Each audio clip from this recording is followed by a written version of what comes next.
بسم اللہ الرحمن الرحیم۔ السلام علیکم ورحمۃ اللہ وبرکاتہ۔ اربوں خربوں درود و سلام حضرت محمد مصطفیٰ صلی اللہ علیہ وآلہ وسلم، ان کی اولاد، ان کی آل پر اللہ تعالیٰ مغفرت فرمائے، آپ کی، میری اور تمام امت کے مسلمانوں کی، آمین۔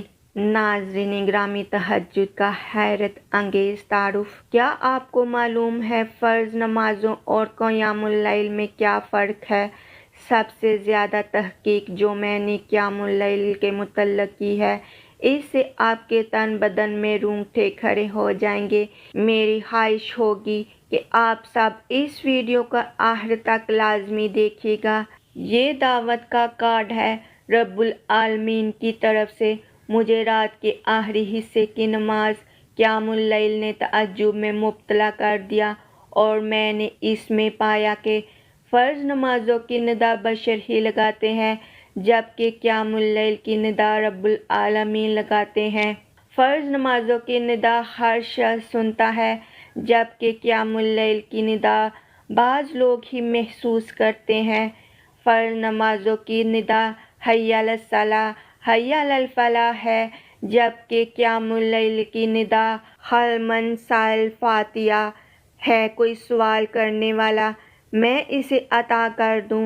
فرض نمازیں بعض لوگوں کی دکھاوے کی نظر ہو جاتی ہیں، جبکہ قیام اللیل چھپ کر اور صرف اللہ کی رضا کے لیے ادا کی جاتی ہے۔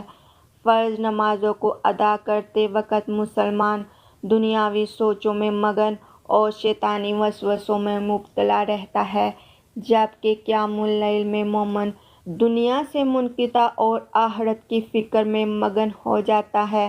فرض نمازوں میں مسلمان مسجد میں دوسروں سے ملاقات میں مشغول ہو جاتا ہے، جبکہ قیام اللیل میں مومن اللہ سے ملاقات کا شرف اور اس سے کلام اور سوال کا متلاشی رہتا ہے۔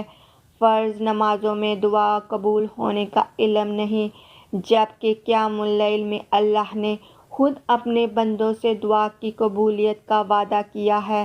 آخر میں قیام اللیل اس خوش نصیب کو حاصل ہوتی ہے جس سے اللہ کلام کرنا چاہتا ہو اور اس کے ہم و غم سننا چاہتا ہو، کیونکہ وہ اپنے اس مومن بندے کے سب سے زیادہ قریب ہوتا ہے۔